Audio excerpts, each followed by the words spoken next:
Welcome back to the channel. Please consider subscribing if you haven't, and thank you to my existing subscribers.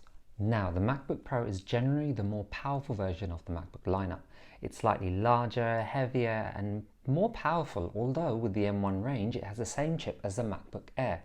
Then why on earth is the MacBook Pro M1 more powerful than the Air if they've got the same chip in? It turns out that it has a fan in it, unlike the Air. Now, how does that make it faster, you ask?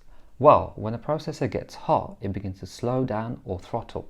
When it's cooled down by a fan or a reduction in workload happens, it speeds back up. Now, the MacBook M1 Air doesn't have a fan, so the more work you do, the more it throttles, so it just begins to slow down a little bit.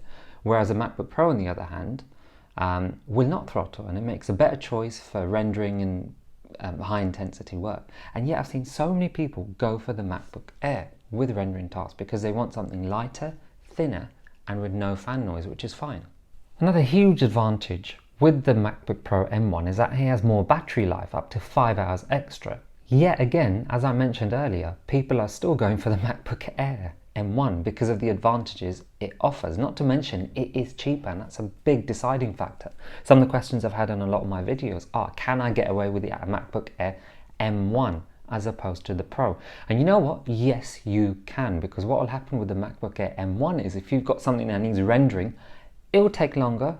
Your processor, the M1 on the Air, because it's fanless, it will throttle. If you don't mind waiting that extra time, depending on what assets you've got, in terms, you're programming, you're rendering. If you don't mind waiting a bit longer for it to load or compile, then you should be absolutely fine, because unlike a Windows machine, it's not going to completely shut down on you. It'll be interesting to see with the M2 versions what differences come out. Now, Apple obviously want their Highline to sell as well, so maybe they might make them a little bit more enticing in the future. I know with the MacBooks they've got the touch pad that's extra along with the size. I mean, the real estate's still the same, it's still 13 inches. So let me know what you think in the comments below, like the video, subscribe, and until next time.